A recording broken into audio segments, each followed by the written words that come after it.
Man oilamiz nomidan 8 yildan buyon murojaatlarimiz muhtaram prezidentimizga yetib bormaganligi uchun shu asnoda chiqishga majbur bo'lgan, uzoq muddatga ozodlikdan mahrum etilgan, lekin butun umrini 30 yil davomida davlat idoralarida qizildan xizmat qilgan Abdullayev Ixtiyor Baxtiyorovning oilasi sifatida juft haloli bo'lib va onalari nomidan murojaat qilyapmiz. Muhtaram prezidentimizga yetib bora olmayotgan, to'sqinlik qilishayotganligi sababli biz shunday chiqishga majbur bo'ldik. Chunki 8 yildan beri biz yuborayotgan yozma ravishdagi murojaatlarimiz muhtaram prezidentimizga yetib bormayapti. Aytib o'tilgan hamma ma'lumotlar bu bir qismigina. Biz harakat qildik. Murojaatlarimiz hech bo'lmaganda shu internet orqali bo'lsa ham rahbariyatga prezidentimiz nomiga yuborilgan murojaatlarimiz yetib borishligi uchun harakat qilyapmiz. Assalomu alaykum. O'zbekiston Respublikasi prezidenti muhtaram Shavkat Miromonovich Mirziyoyev. Sizga murojaatlarimizni yetkazishimizni biron bir boshqa imkoni qolmaganligi sababli bu holatda chiqib murojaat qilishga majbur bo'ldik.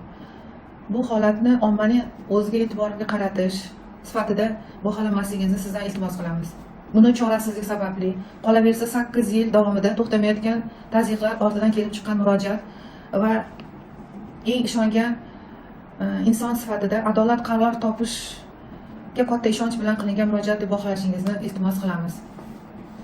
Turmush o'rtog'im Abdullayevning sizni topshiriqlaringizni bajarishdagi shijoati va sadoqatini ko'rib, sizni qanchalik hurmat qilishi, qadrlashini anglash qiyin emas edi o'sha vaqt davomida. Turmush o'rtog'ining sizga sadoqat bilan xizmat qilishi kimning qing'ir ishlariga xalaqit berdi.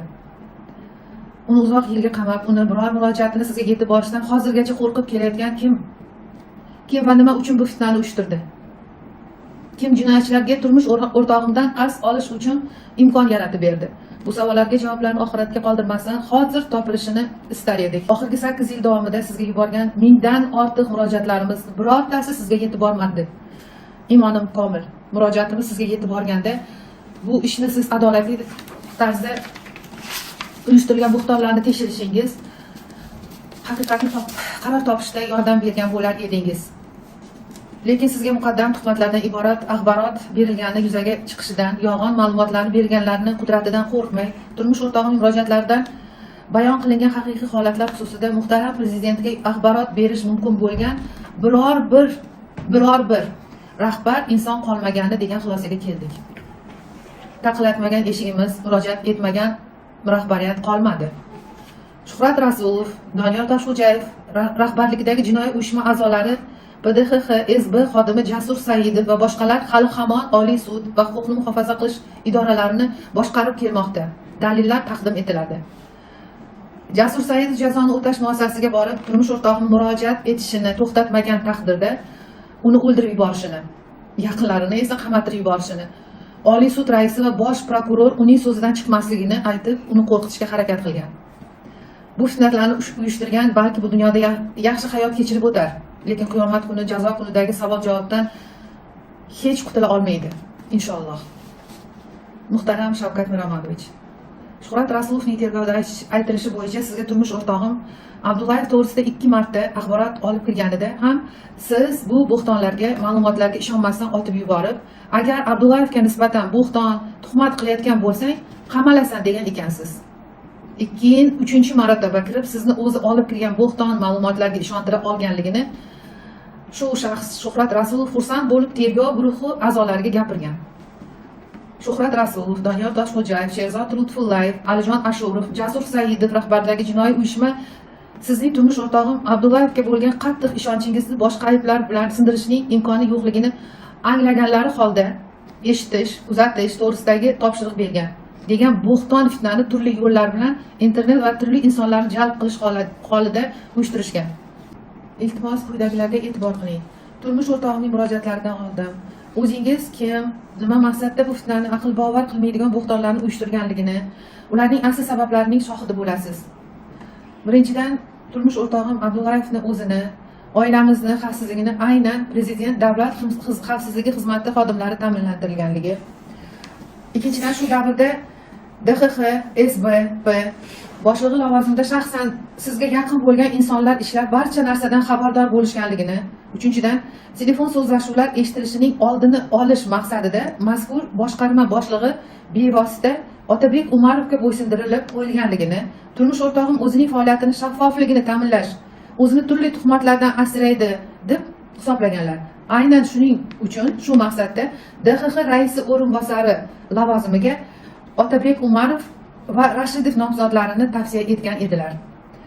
Bundan tashqari turmush o'rtog'im bergan har bir topshiriq, har bir so'zi, har bir qadami tan soqchilari, DXX va boshqa xodimlar tomonidan MXXga 30 yil rahbarlik qilgan prezident maslahatchisiga yetkazib turilganligi sir emas. Aynan shu shaxs tarbiyasini olgan xodimlar guvohligi turmush o'rtog'imga uyushtirilgan fitna bo'xtonlarning asosi bo'lgan.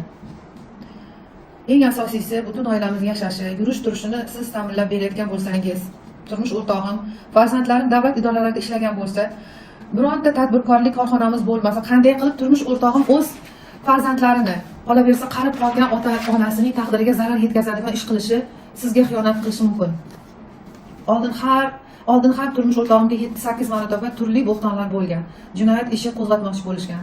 2017-yilning kuzida esa MXX xodimi Nodir To'raqulov boshchiligidagi guruh qator shaxslarni noqonuniy qamab, kuchli jismoniy va ruhiy bosim ostida o'sha vaqtda bosh prokuror Ixtiyor Abdullayev va Ichki ishlar vaziri Po'lat Bobojonovga nisbatan bo'xton ko'rsatmalar olib, jinoyat ishi qo'zg'atmoqchi bo'lgan. U bechoralar tanasida qoraymagan, sinmagan joy qolmagan. Dalil jinoyatlar ishi materiallarida ham, internetda ham mavjud. 2019-yilda turmush o'rtog'im Abdullayevga nisbatan bu fitna bo'xtonlarini uyushtirishdan asosiy maqsadlardan biri o'sha vaqt harbiy prokuratura tomonidan Nodir To'raqulov boshqalarga nisbatan minglab jabrlanuvchilarning arizalari asosida 100 millionlab dollarlar o'g'irlash, odamlar o'ldirilishi holatlari bo'yicha olib borilayotgan tergov harakatlarini to'xtatish, sizga sadoqat bilan xizmat qilib, sizdan biron ma'lumotni yashirmasdan yetkazib turgan, ko'pchilikni qing'ir ishlariga xalaqit berib turgan DXX rahbarini obro'sizlantirish va uzoq muddatga qamab tashlash edi. Bu fitnachilar o'z maqsadlariga guvohlarga, Oliy sud raisi va barcha huquqni muhofaza qiluvchi idoralar rahbarlariga katta bosim o'tkazish yo'llari bilan erishishdi. Bosh prokuror Otabek Murodov va DXX raisi Ixtiyor Abdullayev sizning eng yaqin sadoqatli yordamchilaringiz hibsga olindi. Harbiy prokuratura tomonidan qo'zg'atilgan barcha jinoyat ishlari asossiz ravishda to'xtatildi. Tergov guruhi Shuhrat Rasulov, Doniyor To'shxo'jayev, Alijon Ashurov, Jasur Saidov, Sherzod Lutfullayev va boshqalar turmush o'rtog'im Abdullayevni, o'g'illarim va boshqalarni noqonuniy ravishda bo'shatib qo'yilgan eski MXX Zarafshon ko'chasidagi binosi yerto'lasida saqlab, shafqatsiz, g'ayriinsoniy, qadr-qimmatni kamsituvchi, ruhiy va jismoniy tazyiqni nafaqat turmush o'rtog'imga nisbatan, farzandlarim va o'zimga nisbatan ham, qizimga nisbatan ham qo'llab, bo'xtondan iborat uydirmalarni sizga axborot berishgan. Shaxsan Shuhrat Rasulovning buyrug'i bilan turmush o'rtog'im Abdullayevning tomoniga qora niqobli Milliy gvardiya xodimlari sim bilan urib yirtib yuborishgan. Ko'z pardasini yirtib yuborishgan. Ko'zni ko'rmay 2 yildan so'ng chet eldan kelgan mutaxassis 4 ta jarrohlik operatsiyasini o'tkazib, Allohga cheksiz shukr, ko'rish qobiliyatining bir qismi tiklandi. Oyoq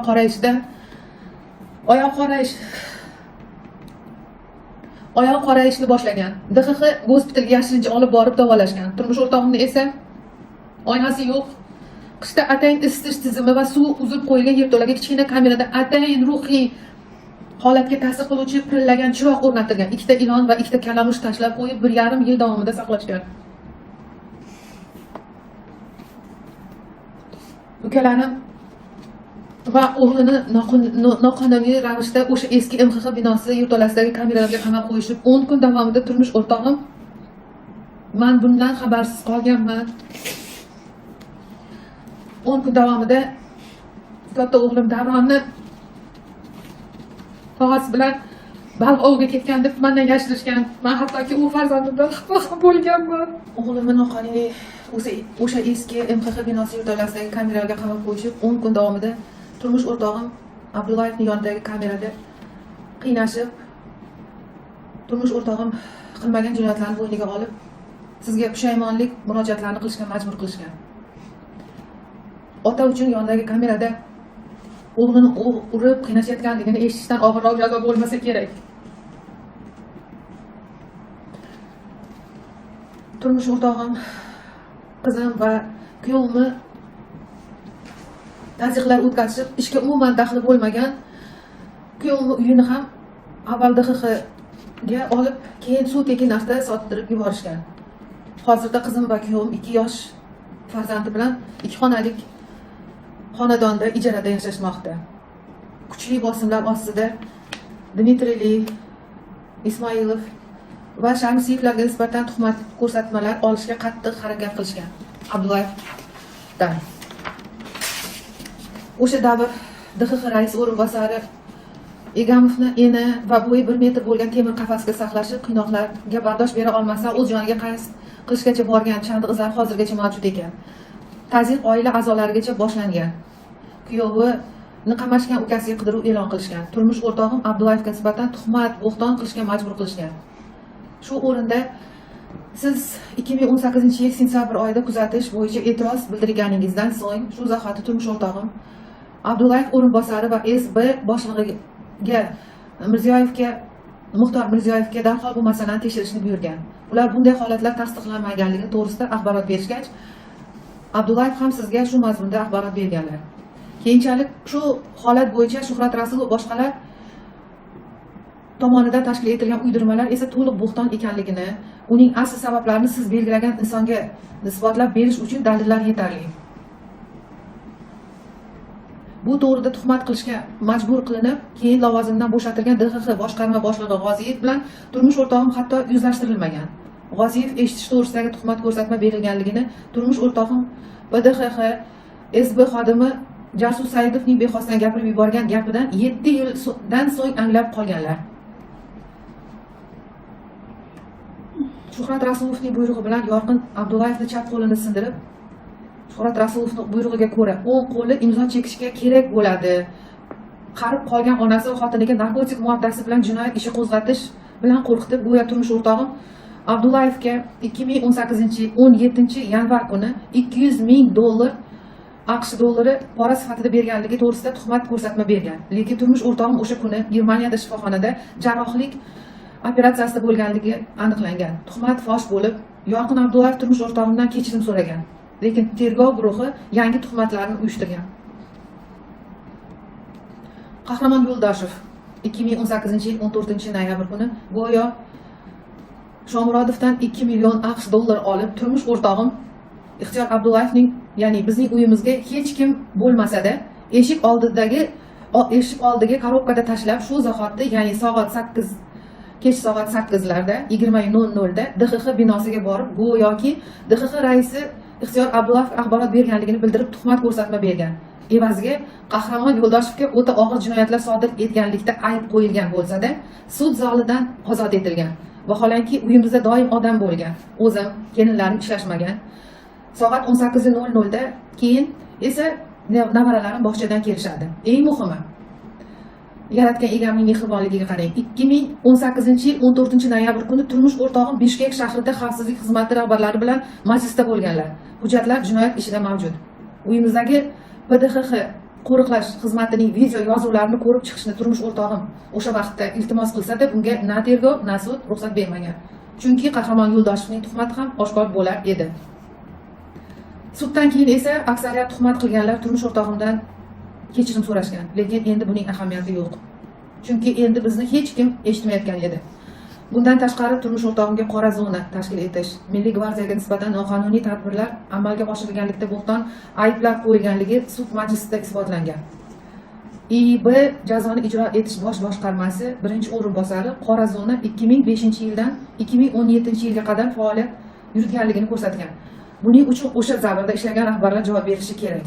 DXX boshqarma boshlig'i esa sudda Milliy gvardiya bo'yicha topshiriq 2017-yil dekabr oyida imzolanganligini hududiy boshqarmalarda shifr telegramma mavjud ko'rsatgan. Turmush o'rtog'im DXX raisi lavozimiga 2018-yil 31-yanvarda tayinlangan. Lekin qo'l bolasi sud Shuhrat Rasulovning buyrug'i bilan bu holatlar bo'yicha ham turmush o'rtog'imni aybli topib jazo tayinlangan. Oilamizga tegishli 1 kvadrat metrlik budkamiz ham yo'q. Lekin tergov guruhi go'yoki 50 dan ortiq katta korxonalar turmush o'rtog'im Ixtiyor Abdullayevga tegishli ekanligini to'g'risidagi soxtalashtirilgan ma'lumotlarni sizga axborot berishgan. Ro'yxat jinoyat ishida mavjud. Shuningdek, Samarqand viloyat prokurorini ham turmush o'rtog'imga pora berganlikda tuhmat qilishga majbur qilishgan.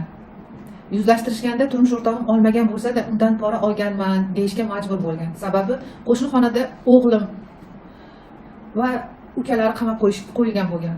Kechki payt esa Samarqand viloyat prokurori vijdoni qiynalibmi yoki Allohdan qo'rqqanligi sabab bo'lganmi? Bu faqat egani o'ziga. Ayol tuhmat ko'rsatmasdan voz kechganligini aytishgan. Bir kundan so'ng esa o'sha viloyat prokurori lavozimidan olingan. Tushunishimizcha tuhmat qilishdan voz kechganligi uchun.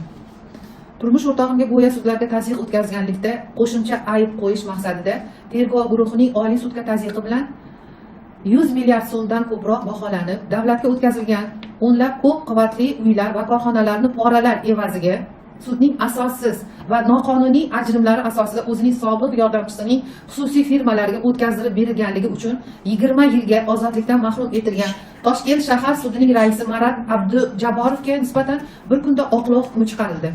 Vaholanki uning aybini to'liq tasdiqlovchi noqonuniy berib yuborilgan ko'p qavatli uylarni davlatga qaytarish to'g'risidagi Oliy sud qarorlari bugungi kunda ham o'z kuchida. Bunday holda qanday qilib Abdujabborovga nisbatan Oliy sud tomonidan oqlov hukmi chiqarildi? O'ta tushunarsiz, mantiqsiz. Nima sudlarning xohlagan ishlarni qilishga huquqlari bormi? O'ylaymizki, tergov va sud organlari har bir qasddan chiqargan noqonuniy qarorlari uchun qonun oldida sizning oldingizda javob berishlari kerak. Bundan tashqari sudda so'roq qilingan Abdujabborovning sobiq sekretari Ahmedov haqiqatdan Abdujabborovning iltimosiga ko'ra ko'p qavatli uylarni uning firmasiga o'tkazish to'g'risidagi sud qarorlariga protest kiritmaslik evaziga Toshkent shahar prokuraturasiga 80 ming AQSh dollarini olib borib berganligini, o'z navbatida sudda so'roq qilingan prokuratura xodimi sud bayonnomasida mavjud. Haqiqatdan 80 ming AQSh dollarini Ahmedovdan olib o'sha qonunsiz sud aybini to'liq tasdiqlab ko'rsatma berishgan.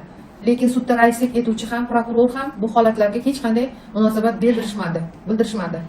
O'zlari jinoyatni yashirib, jinoyat sodir etishdi. Aksincha, turmush o'rtog'im sizning topshirig'ingiz bilan sud idoralaridagi kuratorlarni yo'q qilgan. Sudlar turli ta'sirlarsiz ishlashni boshlagan edi. Buni imoni butun sudyalar ham, DXX xodimlari ham tasdiqlashadi.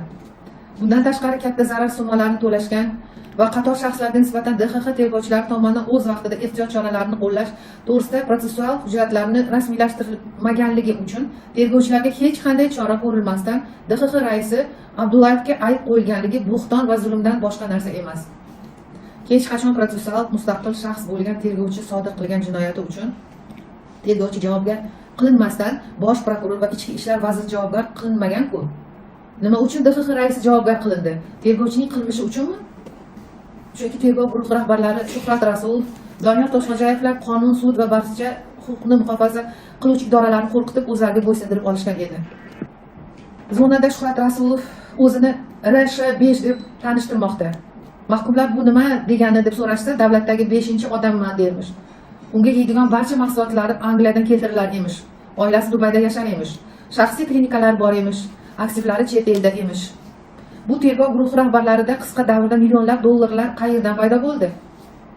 O'sha 2019-yil turli bahonalar bilan eski tashlandiq MXX binosi yurtolasiga Shuhrat Rasulov boshqalar yuzlab tadbirkorlarni hech bir asossiz qamab, qiynab pulini shilishdi. Agar xolisona surishtiruv o'tkazilsa, jabr ko'rgan yuzlab tadbirkorlar ko'rsatma berishadi. Na Shuhrat Rasulov, na Doniyor Toshxo'jayev va na Nodir To'raqulov zonaga kelganidan beri biror ish qilmaydi.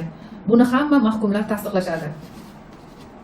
Bundan tashqari uyushgan jinoiy guruh tashkil etganlikda Jinoiy kodeksining 242-moddasi bilan Jahongir Igamov, Otabek Murodov, Alisher Eshonxo'jayevlarga jinoiy uyushma tashkil etganlikda turmush o'rtog'im Abdullayevga ayb qo'yilgan bo'lsa-da, bironta shaxs uyushgan jinoiy guruh a'zosi sifatida javobgarlikka tortilmagan. A'zolari bo'lmagan tuzilmani uyushgan guruh deb baholash, amalda o'zi mavjud bo'lmagan guruh rahbarlari deb ularga ayb qo'yishdan asosiy maqsad faqat shu Jinoyat kodeksining 242-moddasi bilangina ularga 20 yilgacha ozodlikdan mahrum etish jazosini tayinlash edi. Tergov guruhining turmush o'rtog'i va boshqalarga nisbatan qo'llagan zulm, bo'htonlarning chegarasi yo'q. Lekin aksariyat holatlar maxfiy ma'lumotlar bilan bog'liq bo'lganligi sababli ruxsat bersangiz, jinoyat ishini o'rganuvchi shaxslarga turmush o'rtog'ining o'zi batafsil ma'lumot va dalillarni taqdim etadilar. Bundan tashqari sud tomonidan, guvohlar tomonidan turmush o'rtog'ining aybsizligini tasdiqlab bergan ko'rsatmalar qalbakilashtirilib, Rasulovga kerak bo'lgan ko'rsatmalar yozilib, soxta hukm chiqarildi. Evaziga raislik etgan qo'l bola sudya Shokirov uchun O'zbekiston Respublikasi Harbiy sudi raisining yangi o'rinbosari lavozimi joriy qilinib, o'z lavozimiga tayinlandi. Qisqa vaqt ichida bu lavozimdan Shokirov nomunosib harakatlari uchun ozod etildi. O'zbekiston Respublikasi Harbiy sudining raisi va boshqa o'rinbosari ham internetdagi ma'lumotlarga ko'ra ishdan haydalgan. Sudda ayblovni quvvatlash uchun esa turmush o'rtog'im bosh prokurorligida qat'iyatsizligi uchun boshqarma boshlig'i lavozimidan ozod etilgan shaxsni topib kelishib, unga qasd olish uchun juda katta imkoniyat berildi. Jazoni o'tash muassasasida ham zulmni davom ettirish uchun esa jinoyat ishi qo'zg'atilib, qidiruvdan bo'lgan shaxs maxsus prokuror lavozimiga tayinlangan. Tergov guruhi va sud go'yoki qonun yo'qdek biron dalilsiz xohlagan uydirmani tekshirmasdan hukmda bayon etilgan. Eng qizig'i, DXX va Vazirlar Mahkamasi tomonidan ajratilgan mablag'lar hisobiga davlat manfaatida sotib olinib, ta'mirlanib, ishga tushirilgan zavodlar, 2000 ish o'rni yaratilgan, olingan mablag'lar to'liq qaytarilgan bo'lsa-da, tergov guruhi tashabbusi bilan boshqa shaxslarga berib yuborilgan bo'lsa-da, biron bir asossiz turmush o'rtog'imdan 70 milliard so'm undirish to'g'risida hukm chiqarilgan. Ma'lumot maxfiyligi sababli dalillar, audio yozuvlar tekshiruvchilarga taqdim etiladi. Turmush o'rtog'im Abdullayevga nisbatan tuhmat ko'rsatma berganlarning ichida biron xolis guvoh yo'q. Tuhmat qilganlari evaziga yoki o'zlariga yoki yaqinlariga nisbatan qo'zg'atilgan jinoyat ishlari harakatdan tugatilgan dalillar mavjud. Shu davrda Abdullayevga tuhmat uyushtirishda ishtirok etishda qatnashgan barcha xodimlar yuqori lavozimlarga tayinlanib, lavozimlardan salbiy holatlar bo'yicha haydalishga ham ulgurishdi. Tergov guruhi jinoiy uyushma rahbarlari Shuhrat Rasulov qotillikka suiqasd qilishda ayblanib, 23 yilga ozodlikdan mahrum etildi.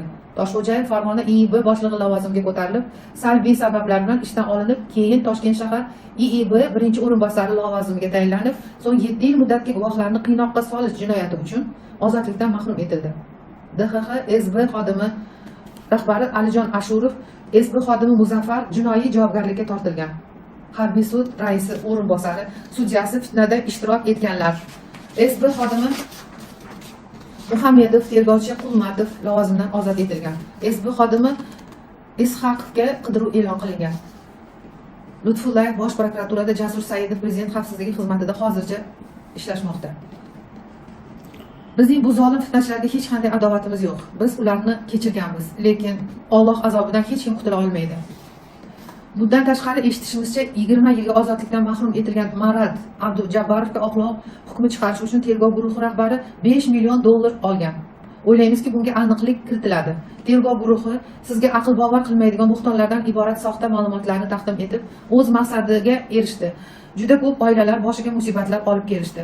Bu bo'htonlarning fosh bo'lishidan, ayniqsa siz bundan xabardor bo'lib qolishingizdan qo'rqishganligi sababli birinchidan na tergov, na sudda va na hozirgacha Abdullayevga advokat olishga ruxsat berilmagan. Order bilan advokatlar esa ochiqchasiga qo'rqitilmoqda. Lekin Shuhrat Rasulov va Toshxo'jayevlarga har kuni 5-6 soatlab advokat sifatida o'z ukalari bilan uchrashib o'tirishdi. Nusxasi mana 8 yildirki Abdullayevga berilmagan. Uchinchidan, hukm e'lon qilinishi bilan jinoyat ishi tergov guruhi tomonidan suddan olinib, qayergadir yashirilgan. Biron qonunga to'g'ri kelmaydi. To'rtinchidan, 99 varaqdan iborat apellyatsiya shikoyati biron keltirilgan aybsizlikni isbotlovchi dalil hatto tekshirib ko'rilmasdan 6 oydan so'ng Abdullayev ishtirokisiz qo'rilib, Jasur Saidov topshirig'i asosida 1,5 varaqdan iborat sud ajrimi qabul qilingan. 5-dan, mana 8 yildirki bizga kassatsiya shikoyati yozishga ham, jinoyat ishi bilan tanishishga ham, kassatsiya shikoyati yozishga, advokat olishga ham qat'iy ruxsat berilmayapti. 6-dan, Oliy sudga rasmiy ravishda o'zimiz topshirgan kassatsiya shikoyatimizni qayd qilishmayapti. Eng qizig'i, bizga yuborgan murojaatlar bo'yicha bizga Oliy sud biz sizning murojaatingizni o'qimasdan turib tegishli idoraga yubordik degan sharmandalarcha mazmunda javob xati yuborgan. Nima uchun o'qimasdan? Chunki jinoyatlar to'g'risida xabarlar ko'pdi. Qaysi idoraga ekanligi ko'rsatilmagan. Oliy sud bu bilan o'zining naqadar ojizligiga imzo chekdi. 7-dan sizga yo'llangan 1000 dan ortiq murojaatimizni birortasi sizga yetib bormadi.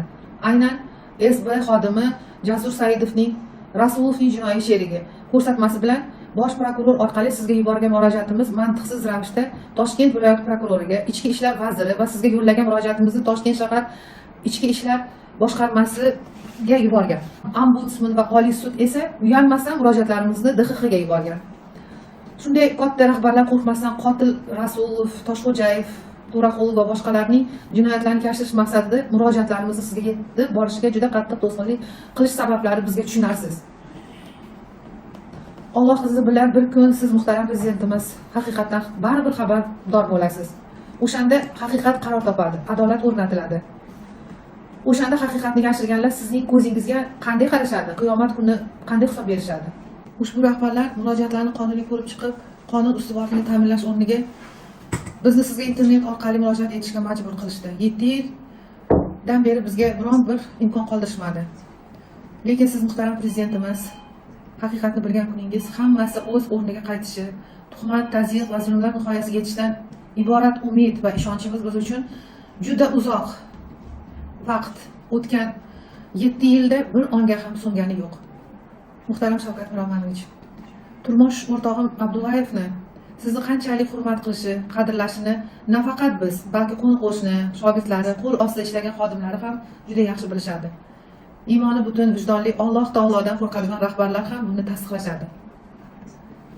Turmush o'rtog'im sizga yozgan murojaatida tergov guruhi hatto tasavvur qilish qiyin bo'lgan ruhiy va jismoniy qiynoqlar ostida olingan tuhmat va bo'xton ko'rsatmalar, qalbakilashtirilgan ovoz, video yozuvlar, dalillar asosida meni hatto xayolimga ham kelmagan dahshatli jinoyatlarni sodir etganligimda Jinoyat kodeksining 200 ta moddasi bilan ayblashdi.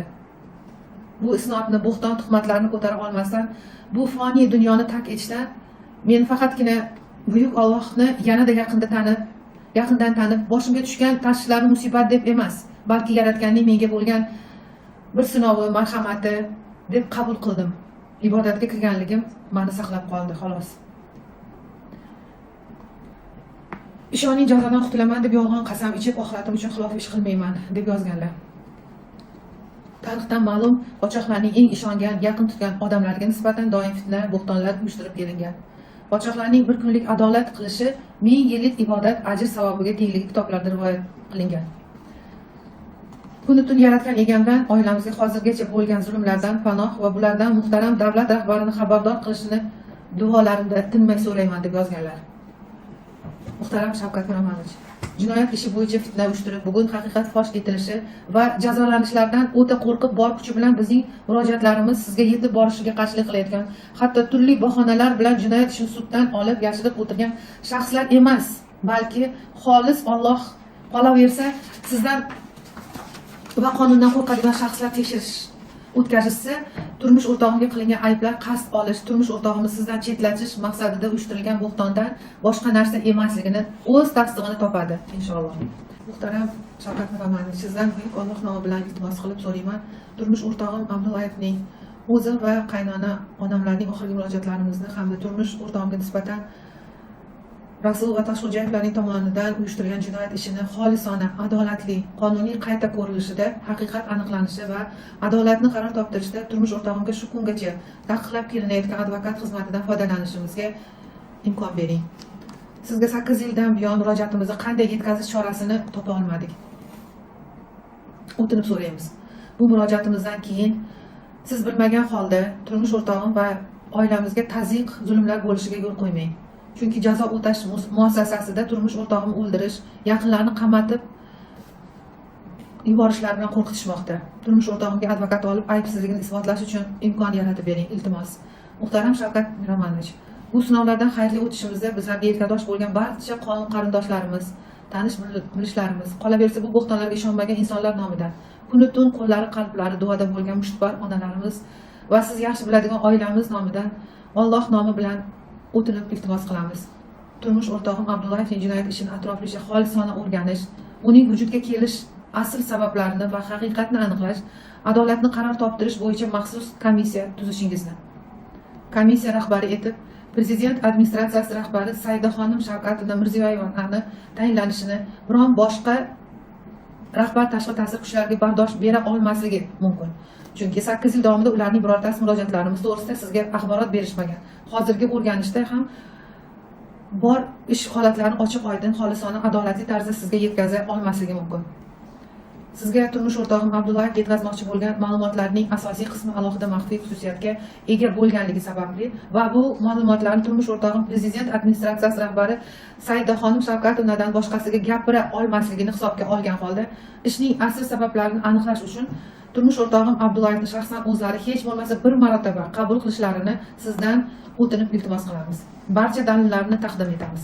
Turmush o'rtog'im Abdullayev tergov hibsxonasida emas, balki bo'shatilgan tashlandiq Milliy xavfsizlik xizmati eski binosi yurtdo'lasidagi qonga belangan kamerada ilonlar, kalamushlar bilan saqlanishi, o'g'illarim va ukalarining asosiy hibsda ushlanib turilishi, o'g'illarim, ukalarim, singillarim, hatto qarindoshlarimning turli davlat va nodavlat korxonalarda ishdan bo'shatib yuborilishini, hozirga qadar uyimiz hujjatlari, o'g'illarim pasportlarini berilmasligini, kuyovimning uyini asossiz olib qo'yib suv tekin narxga sotib yuborilishini, Abdullayev lavozimidan ozod qilgan shaxsni topib kelib, unga davlat ayblovni quvvatlash topshirilganligini, qidiruv bo'lgan shaxsni esa qasd olishi, jazoni ijro etish muassasasida zulmni davom ettirish uchun maxsus prokuror etib tayinlanishini, internetda keyinchalik zonaning o'zida Nodir To'raqulov boshqalar yordamida hozirgacha turli bo'xton va tuhmatlarni tashkil etilishini, umuman jinoyat ishiga daxli bo'lmagan ko'plab salohiyatli yosh xodimlarni sababsiz ishdan bo'shatilishini, istisnosiz barcha guvohlarga qilingan ruhiy va jismoniy tazyiqlarni